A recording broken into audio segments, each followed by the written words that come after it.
ஒருபுறம் விடாமுயற்சி படத்தின் ஷூட்டிங் பற்றிய அப்டேட் இணையத்தில் வெளியாகி வரும் நிலையில், மறுபுறம் அஜித்தின் அடுத்த படமான ஏகே 63 பற்றிய பேச்சு பரபரப்பாக போய்க் கொண்டிருக்கிறது. அஜித் தற்போது விடாமுயற்சி படத்தில் மிகவும் மும்முரமாக நடித்து வருகிறார். இதனையடுத்து ஆதிக் ரவிச்சந்திரன் இயக்கத்தில் அஜித் ஏகே 63 நடிக்க உள்ளதாக தகவல் கசிந்த நிலையில், தமிழ் சினிமாவின் மிகவும் பிரபலமான தயாரிப்பாளரான தனஞ்சயன் சமீபத்தில் கலந்து கொண்ட நேர்காணல் ஒன்றில் அதனை உறுதிப்படுத்தியுள்ளார். இப்படத்தின் ப்ரீ புரொடக்ஷன் பணிகள் நடைபெற்று வருவதாக கூறப்படுகிறது. ஏற்கனவே பொங்கலன்று ஏகே 63 படத்தின் பூஜை நடந்து முடிந்ததாக தகவல் வெளியானது.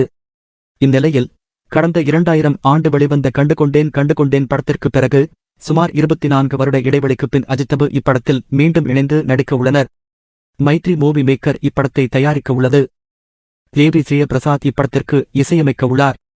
மேலும் வில்லனாக நடிக்க எஸ்.ஜே. சூர்யா அல்லது அரவிந்த் சாமியை நடிக்க வைக்க பேச்சுவார்த்தைகள் நடைபெற்று வருவதாகவும் தகவல்கள் தெரிவிக்கின்றன.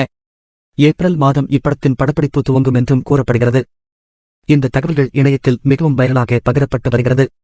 எனவே விரைவில் அஜித் ஆதிக் ரவிச்சந்திரன் கூட்டணியில் உருவாகும் ஏகே 63 படம் குறித்த அதிகாரப்பூர்வமான தகவல் வெளியாகும் என எதிர்பார்க்கலாம்.